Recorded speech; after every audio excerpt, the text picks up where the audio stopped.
For the confidential and intel funds,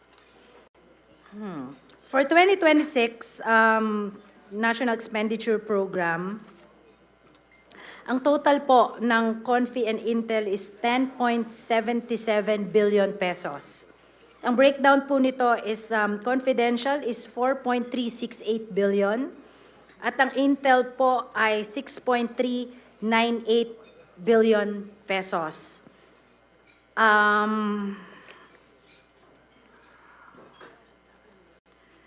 Ito po ay bumaba from the GAA ng 1.35 billion pesos or 11.18%.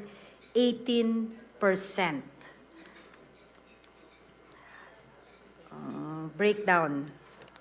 Hindi ko Ito po, hindi ko po mabasa. Blurred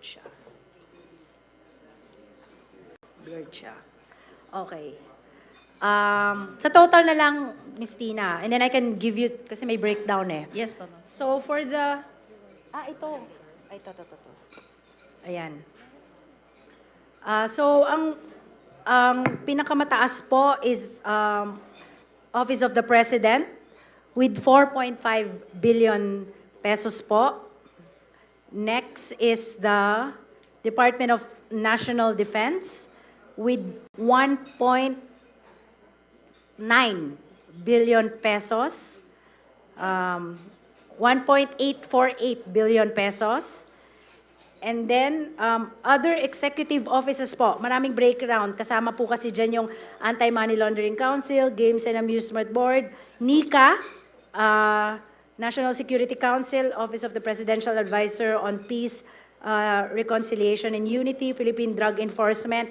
Yung lahat pong yon, merong 2.292 billion pesos. Pero ang pinakamataas po naka-receive dyan is yung, of course, yung NICA po with 1.471 billion pesos. And then the rest po are Commission on Audit will also receive 10 million, Ombudsman with 51 million. Yun lang po. I can provide you po the breakdown.